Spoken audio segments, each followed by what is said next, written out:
I also noticed a stupid mistake from our part that there are actually more number of pellets than there are supposed to be. Actually, it's because some of these pellets are actually getting hidden under this. So as you can see, there are 2 over here, there's probably more over here, so there's like 10 extra pellets basically.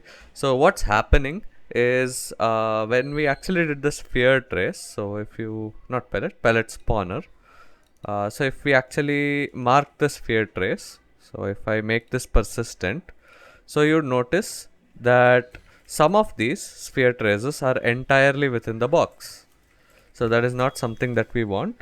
So to bypass this, what we can do is we can just increase the height of our sphere trace. So our start Z can be something around 350 instead of 250. So now if I go ahead and do it, so now as you see, the number should correspond. So as you see, we get 240 and 4 power pellets which we manually place. So that's one small correction which I wanted you guys to do. We can now also go ahead and just remove this draw debug type. So we can remove that, and now we can write our game logic. So now that we have everything regarding the level setup, it's time we actually set up the game logic. So let's go ahead and play in the selected viewport. So as you see, we are picking up the coins and stuff. Of course, if we make our Pacman character slightly bigger, we will start to actually pick up everything. Right now, we really have to not hug the corners, because if we do hug the corners, I don't think we'll pick up everything.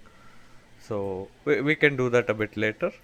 But now I want to actually set up the point system. We had already done a little bit of this in the beginning. We accounted for it. So we actually have a points variable over here, which we are going to reuse. And also over there, we are actually updating the points. If you see, the power pellet is going to add 50 points and the regular one is going to add 10. So that's all well and good. And in our game mode, actually, what we can do is we can actually add an event dispatcher or something for on update points or something like that, where we get to know when the points has been updated. But for now, if we take a look at our pellet over here, for example, so whenever we update points, what we can do is we can basically check how many pellets are actually left, and based on that we can go ahead and perform any operation. So maybe let's say end the round. So that is what we'll probably have to do. So we can go ahead and do that. One simple logic that we can set up over here is we can add a variable called pellets remaining, and when we spawn it we can set it equal to the count, and every time we go ahead and do something we can go ahead and decrement it. So we can have a event dispatcher here, and we can call it on pellet picked. You can call it whatever you want, and this is where we'll handle the logic. So what we can do is over here we can go ahead and call on pellet picked. So we need to give the logic as well. So we will bind it in the game mode first. So in begin play we can go ahead and bind it. So after everything we can do it right at the beginning, doesn't really matter. So as soon as we get our references we can do that. So we can go ahead and assign an event to it. So we can say on pellet picked, so underscore event. So this seems like a reasonable name. I generally like to omit the underscore.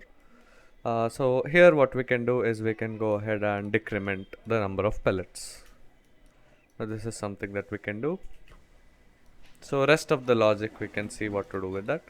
And over here, just before destroying the actor, we can go ahead and call on pellet picked event. Alright, or rather we can call the event dispatcher. So call on pellet picked. Oops. So call on pellet picked. So we need the event dispatcher. And in fact, we can even go ahead and change up this logic. So where we are setting the points manually. So if we can somehow pass the type of pellet. So we only have 2 types. We can use a boolean. So we can change the signature of this. So we can change the signature of this to take a boolean, and we can call this one is power pellet, and we can change this signature in the event dispatcher as well. So under on pellet picked, we can go ahead and add this, and now we should be able to add this over here. So pellets remaining is going to decrement either ways, and if it is a power pellet, we are going to add 50 to the points. We are going to add 50 to the points, or we can use select over here. So select int. So we are if it is going to be power pellet, it's going to be 50. Otherwise, it's going to be 10. So we are going to set points to be points plus whatever this value is. So the second one is going to be points itself. Now this should work. And this one doesn't really matter.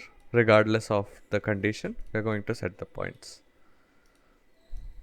And we can go ahead and decrement it later. So we can decrement it here, and we can use the value that we have. So let's say we finished picking up all the pellets. So if it is less than or equal to 0, what we can do now is we can go ahead and end the round. So we can call a custom event and we can say end round. Alright, and we can also have an event dispatcher on round end or something like that. Doesn't really matter. So what we can do is we have end round over here.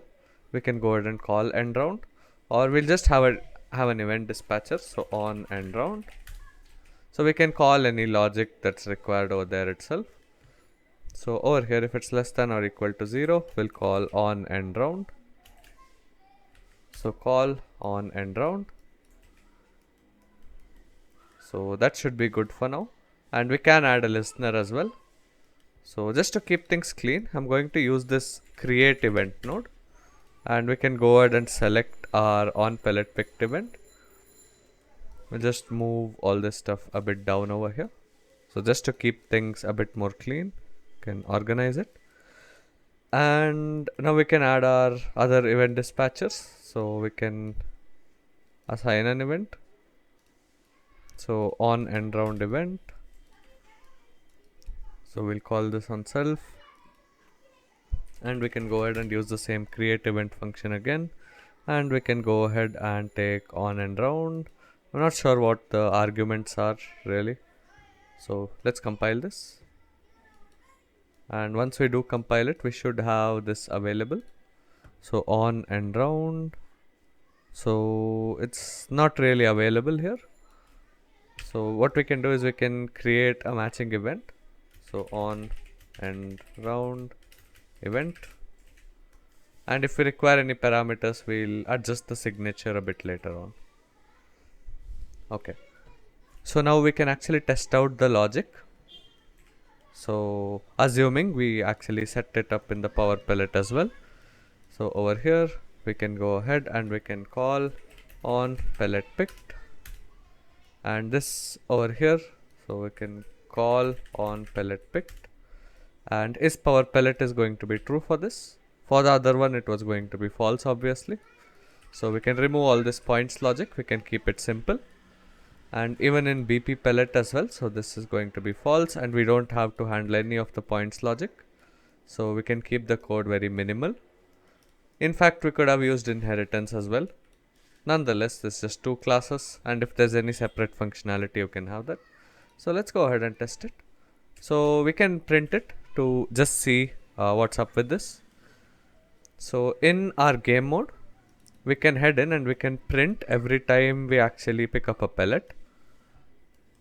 Over here, we picked up a pellet. So after the points, we can print it. Where we have the points over here, we can print it over here. So right click, print string, drag this in, and we should be able to print the points. And we'll also go ahead and print out the number of pellets that are remaining. Let's go ahead and test it. So compile and press play. So we have 240. So we have it's going negative. So the reason is we did not update the pellets remaining. We should do that in the pellet spawner. So in the pellet spawner, uh, once we have the count over here, rather than printing this, we'll go ahead and take the count. So we need a count, funnily. Take the count, and over here we can go ahead and get the game mode. Not sure if we have a reference to it. No, we don't.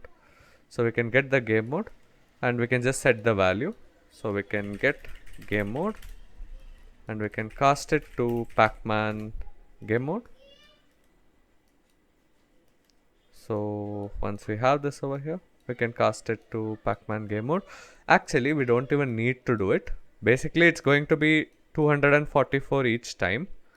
So we'll do this, and at the end we can just hard code it to 244. We don't require the count, but we'll have it nonetheless. And each time we actually spawn this, so it'll be on completed. Apologies. So on completed, and here as well, every time we spawn it, we're going to increment the count. So what we can do is go ahead and get our count and set pellets remaining to be equal to the count. So I'm at the last pellet, and now as you can see we got 2600 points and it is 0. Now to set up a round system or a level system, we'll actually need a few more parameters. What we'll do is in our game mode itself we can store the current level. So what we'll do is we'll store the current level. So that will obviously be an integer. And what we can do here is when we call end round, we can also have another enumeration called e end round reason. So I'll tell you what that is. So if I head in and create e end round reason, so end round reason, what this basically will be is this will just tell us what was the reason that the round was ended. Either the ghost would have caught up, or it would be because he has eaten all the pellets. So what we can say is we can say eaten by ghost, and another one can just be picked all pellets. Alright, so these can be expanded obviously. So it's pretty much like an integer internally, so it doesn't really matter. So end round reason. So we can take the reason over here as an argument, and if we compile we will get an error. If we right click and if we type refresh nodes, now the error should go. Over here as well, so we have a problem that's pretty simple to fix. What we can do is first of all we'll correct the typo, and then for the input parameter we can add a reason parameter over here, and based on the reason we can do different things. Alright, so over here we can go ahead and select that. So on end round event, so compile it, now it should work.